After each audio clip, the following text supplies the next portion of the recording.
Hola amigos, bienvenidos a este tiempo de la radio dedicado a la historia.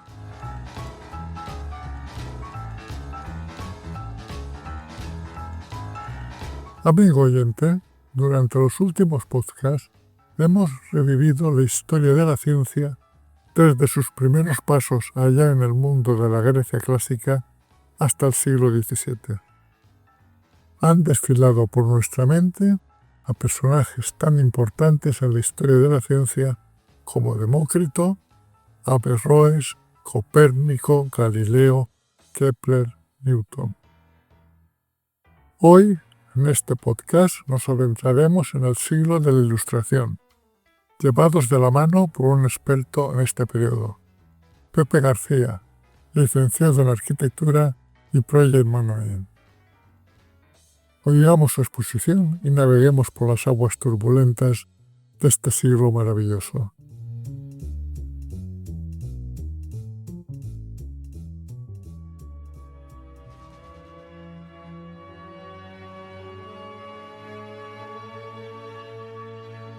Empezamos hoy nuestro viaje sonoro en los inicios del siglo XVIII, encontrándonos con un mundo que acaba de despertar, donde las sombras de la superstición empiezan a retirarse, iluminadas por una nueva luz, la luz de la razón.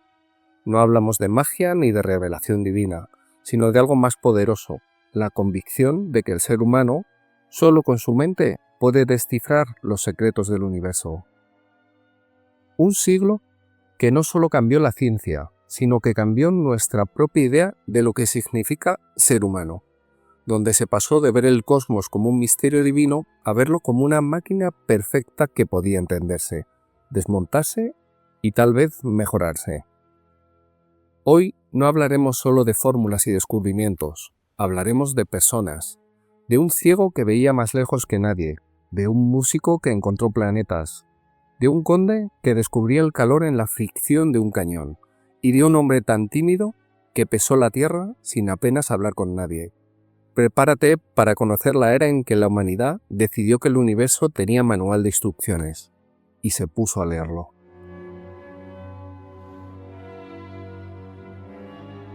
Para entender el siglo XVIII, tenemos que retroceder al año 1687, en el que Newton publicó un libro que cambiaría todo, de título Philosophiae Naturalis Participa Mathematica. En el mismo, Newton proponía algo radical. Todo en el universo entero, desde la caída de una manzana hasta el movimiento de los planetas, obedecía a unas pocas leyes matemáticas. La gravedad era la misma aquí abajo que allá arriba. Pero aquí viene lo importante. Newton no solo dio las leyes, sino que abrió una puerta mental. Si el universo era como un reloj gigante, ¿no podíamos desmontarlo para entender cómo funciona? ¿Y si pudiéramos aplicar esa misma lógica a todo? ¿La sociedad, la política, a la moral? Esa pregunta es el motor de la Ilustración, un movimiento que dijo, si la razón funciona para los planetas, ¿por qué no va a funcionar con los seres humanos?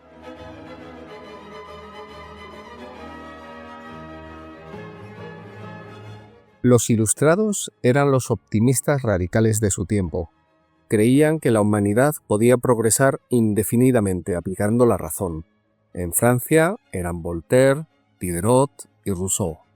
En Alemania, Kant hablaba de la minoría de edad de la humanidad. En todas partes, la misma idea.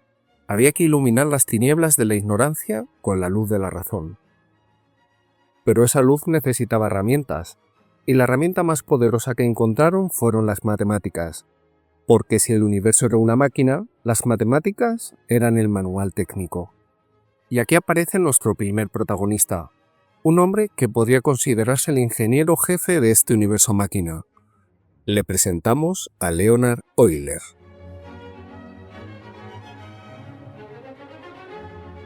Nacido en Basilea en 1707, aunque pasaría la mayor parte de su vida entre San Petersburgo y Berlín, Euler no era simplemente un matemático, era una fábrica humana de matemáticas.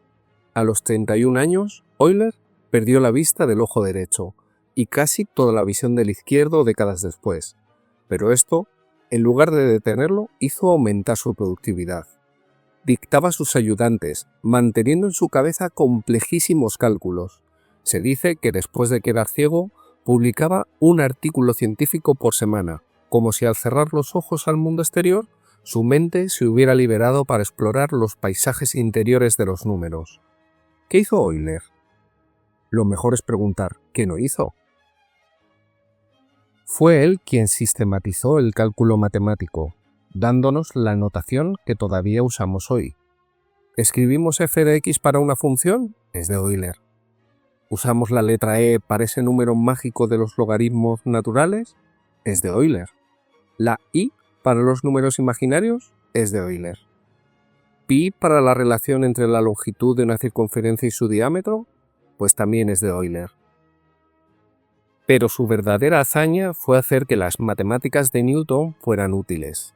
Newton había descubierto las leyes, pero aplicarlas a problemas reales como determinar el flujo de un río, calcular la vibración de una cuerda u obtener la forma óptima de una curva, eso requería herramientas nuevas, y Euler las creó.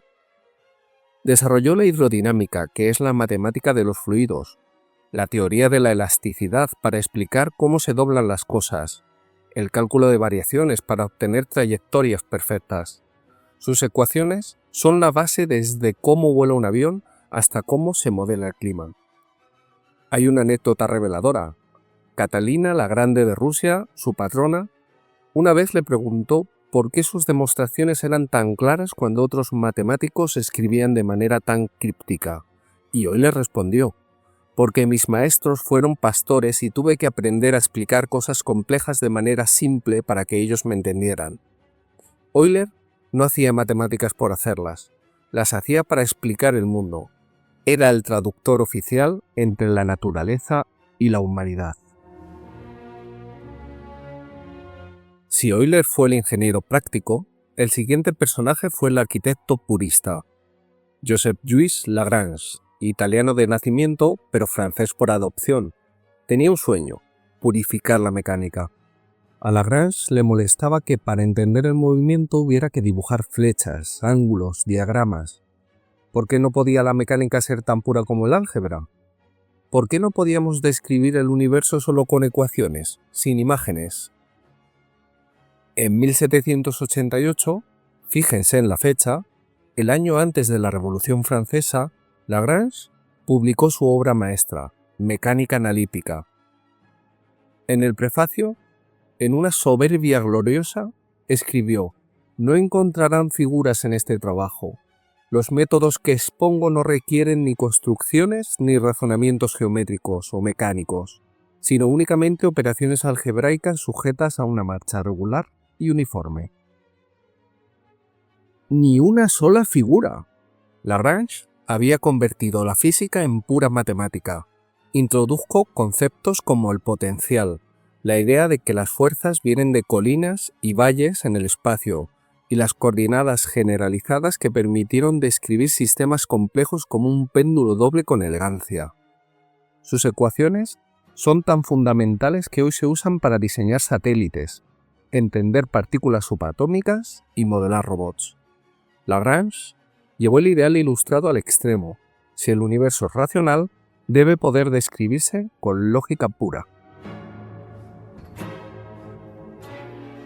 Mientras tanto, también en Francia, otro gigante trabajaba, Jean Léron d'Alembert, matemático, filósofo y, crucialmente, coeditor de la Enciclopedia, la Biblia de la Ilustración que pretendía compilar todo el conocimiento humano. D'Alembert nos dejó su principio, que convierte problemas de movimiento en problemas de equilibrio, y la ecuación de ondas, que describe desde el sonido hasta la luz. Estos hombres, Euler, Lagrange, D'Alembert, habían creado la caja de herramientas matemática más sofisticada de la historia. ¿Y ahora a qué la aplicarían? Pues a lo más grande que tenían a mano, el sistema solar.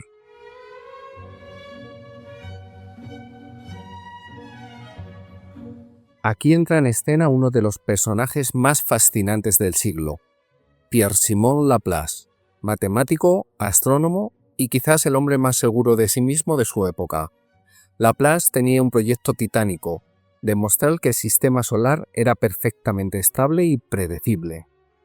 Newton, en sus últimos años, había expresado una duda. Las interacciones gravitatorias entre planetas podrían con el tiempo desestabilizar las órbitas. Para Newton, esto sugería que Dios debía intervenir de vez en cuando para ajustar el reloj cósmico. A Laplace esto le sonaba herejía, no religiosa, sino racional. Si el universo era una máquina perfecta, ¿por qué necesitaría ajustes? Entre 1799 y 1825 publicó los 5 volúmenes de su Mecánica Celeste, donde aplicó las matemáticas de Euler y Lagrange a cada planeta, luna y cometa conocido. Y demostró que Newton estaba equivocado. Las perturbaciones eran cíclicas, se cancelaban entre sí. El sistema solar era estable por sí mismo, era autosuficiente, no necesitaba intervención divina. Cuenta la leyenda, probablemente cierta, que Napoleón, hojeando la inmensa obra de Laplace, le preguntó: ¿y Dios? No veo mencionado a Dios en su sistema del mundo. A lo que Laplace respondió con una de las frases más famosas de la ciencia: no he tenido necesidad de esa hipótesis. Era el triunfo máximo del determinismo ilustrado. Dame las condiciones iniciales del universo y te calcularé todo su futuro. El sueño de un cosmos completamente predecible. Pero Laplace fue más allá en su exposición del sistema del mundo. Propuso lo que llamó la hipótesis nebular, que el sistema solar se había formado a partir de una nube de gas giratoria que se condensó. Es básicamente la teoría que aceptamos hoy. Y aún más asombroso, usando pura física newtoniana, Laplace calculó que si un cuerpo fuera suficientemente denso, su gravedad sería tan fuerte que ni siquiera la luz podría escapar. Lo llamó estrella oscura. Había concebido un siglo antes que Einstein el concepto de agujero negro. La ilustración no solo explicaba el cosmos, lo predecía.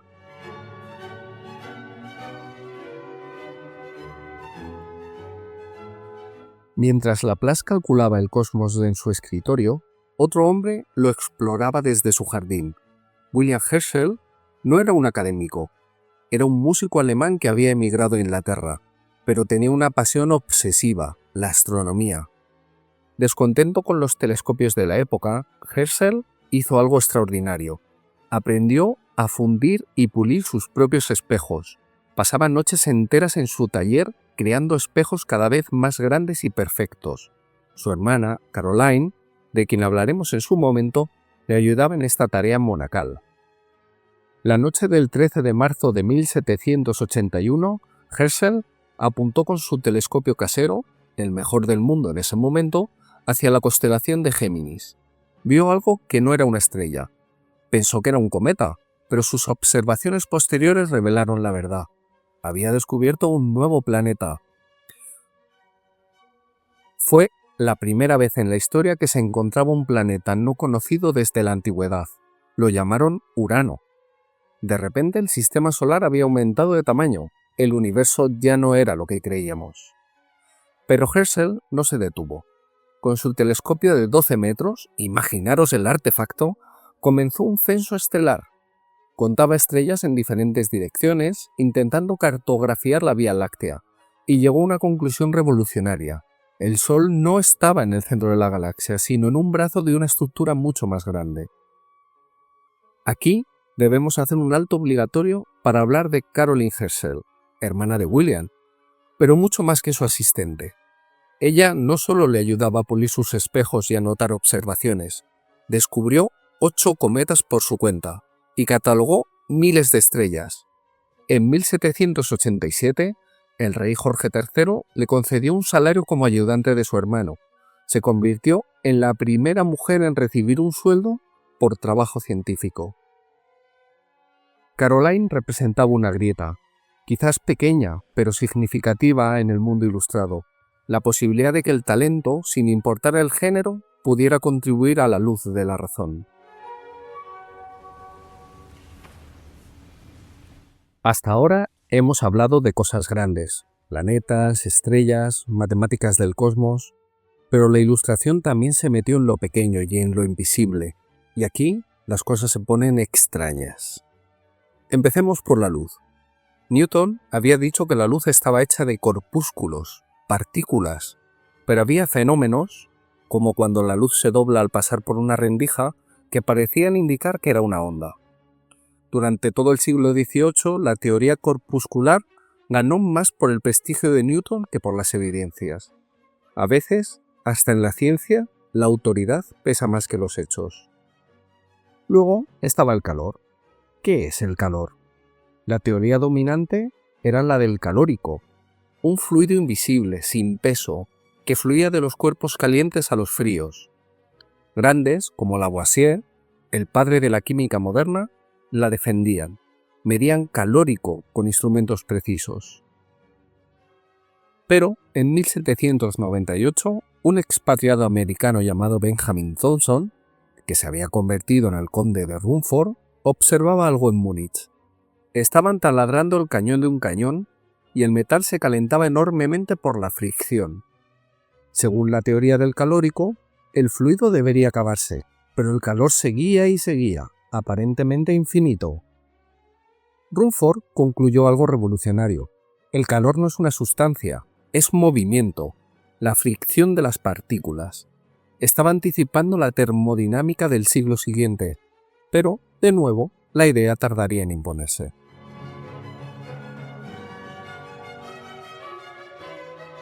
Y luego estaba la electricidad. Aquí la Ilustración sí que hizo magia, o mejor dicho, convirtió la magia en ciencia.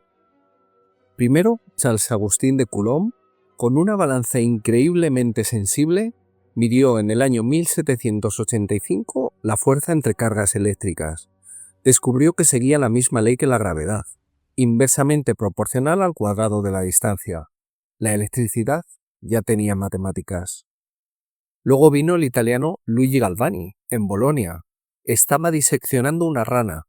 Al tocar sus nervios con instrumentos metálicos, la pata se contraía violentamente. Galvani creyó haber descubierto la electricidad animal, una fuerza vital propia de los seres vivos. Su trabajo inspiraría a Mary Shelley para escribir Frankenstein. Pero otro italiano, Alessandro Volta, sospechaba. Para él, la electricidad no venía de la rana, sino de la reacción entre dos metales distintos. Para probarlo, en 1800 inventó algo extraordinario, la pila voltaica. Una pila de discos de cobre y zinc, separados por cartón salino que producía corriente eléctrica continua por primera vez en la historia. De repente, la electricidad dejaba de ser un chispazo estático para convertirse en un flujo controlable. Era el nacimiento de la electroquímica y el primer paso hacia la revolución eléctrica del siglo XIX.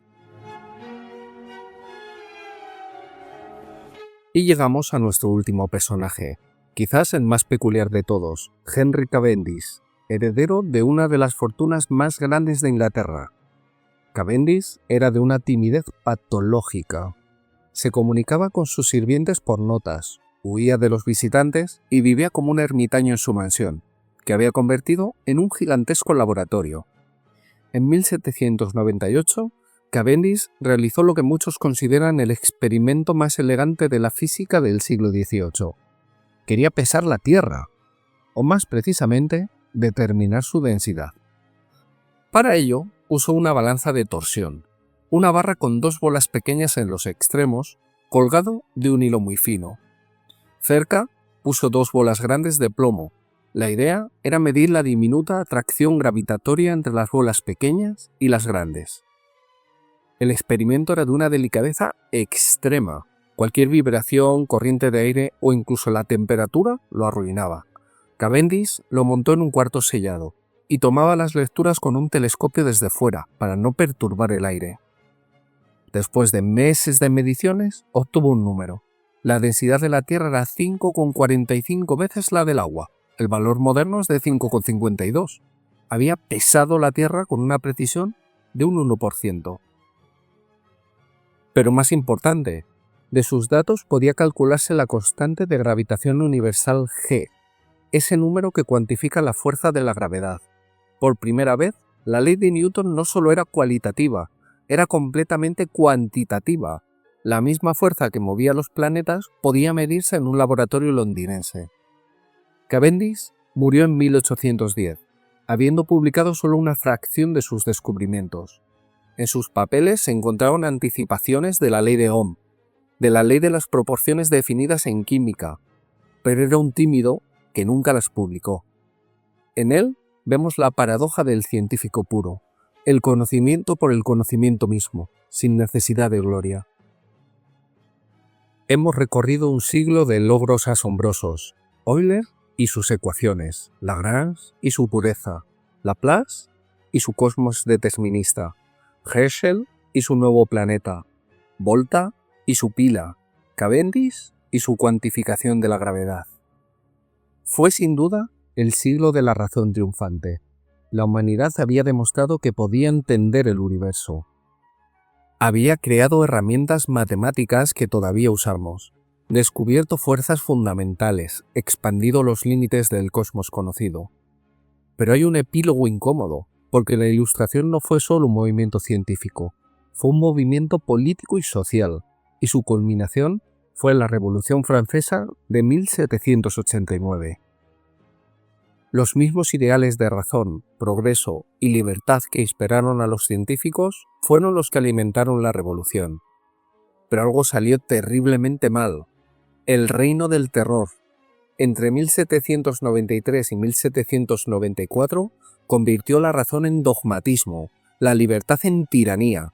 La guillotina, un instrumento de ejecución racionalizado y eficiente, se convirtió en el símbolo macabro de la época. Y aquí está la paradoja más cruel. Algunos de los mismos hombres que iluminaron el siglo murieron en esa oscuridad. Antoine Lavoisier, el químico que descubrió la ley de conservación de la masa, fue guillotinado en 1794. El juez que lo condenó dijo: «La República no necesita científicos». Condorcet, matemático y filósofo ilustrado, se suicidó en prisión para evitar la guillotina. La revolución devoraba a sus hijos. ¿Qué pasó? ¿Cómo el siglo de la luz terminó en tanta oscuridad? Quizás la respuesta está en el exceso de confianza. La Ilustración creyó que la razón podía resolver todo. No solo las órbitas planetarias, sino también la moral, la política y la sociedad. Pero los seres humanos no somos planetas, no seguimos ecuaciones perfectas.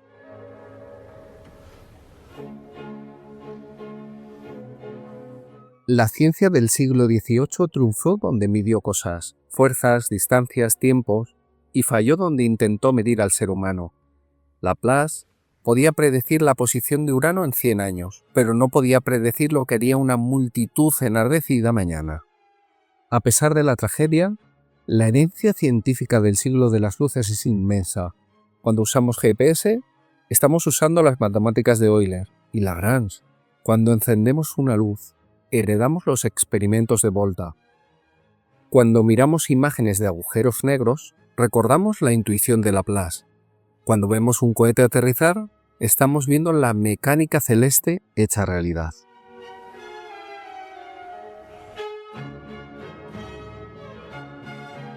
El siglo XVIII nos enseñó algo fundamental. El universo es comprensible, no es un misterio inefable, sino una estructura que podemos descifrar con paciencia, medición y razón. Pero también nos dejó una advertencia: la razón sin humanidad puede volverse monstruosa. La ciencia sin ética es solo técnica. El progreso sin compasión es solo destrucción. Los hombres y mujeres de este siglo, el ciego que veía números, el músico que encontró mundos, el tímido que pesó la tierra, la mujer que se abrió paso en un mundo de hombres, nos legaron las herramientas para cambiar el mundo. Nos toca a nosotros decidir cómo usarlas. Porque al final, la verdadera ilustración no era solo encender una luz en el universo, era encender una luz en nosotros mismos.